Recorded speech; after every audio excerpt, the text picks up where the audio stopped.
外交部长王毅同法国外长塞尔维尔内共同会见记者。Veuillez mettre l'écouteur. Merci.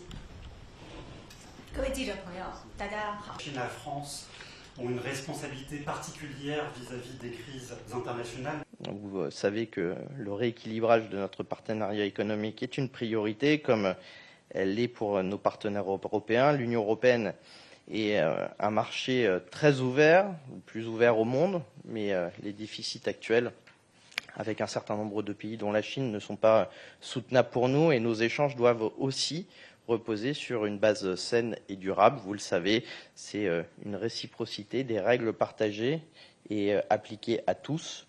Et pour autant, il n'est pas souhaitable, et je l'ai redit au ministre, il n'est pas souhaitable de se découpler de la Chine. Nous gardons des liens très importants que nous souhaitons renforcer, rétablir pour un certain nombre de secteurs, et nous l'avons dit à plusieurs reprises. À quel point la guerre en Ukraine a un impact sur le continent européen? Est-ce que cette pédagogie auprès de...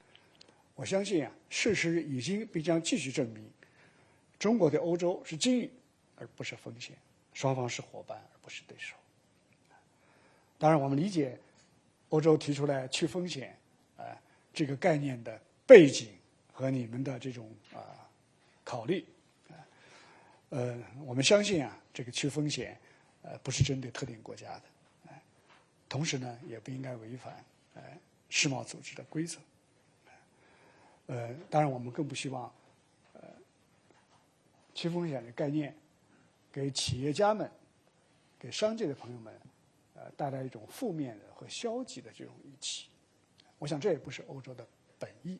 和塞尔维尔内外长，想请问王毅外长，那今年就是早年间去。Et donc, je ne pense pas que les questions, en tout cas liées à la stratégie, seront évoquées, mais plutôt de comment faisons-nous pour que la paix puisse advenir en Ukraine. Qu'une chose, éventuellement que la Russie retire ses troupes. Et donc les messages doivent être passés très clairement à la Russie. Et nous attendons également d'un grand pays comme la Chine qu'elle puisse passer des messages très clairs. On souhaite tous que la paix puisse advenir, mais elle adviendra uniquement si l'Ukraine est dans les discussions et dans les négociations, et qu'on puisse avoir un rapport de force favorable à l'Ukraine. C'est tout l'enjeu, en tout cas de la stratégie européenne aujourd'hui, remettre l'Ukraine dans une situation de pouvoir discuter. 开启了这个单方面的这个免签政策，那么法方其实也有的旅行签证，那想请问中方对此还有哪些期待？在这方面的政策？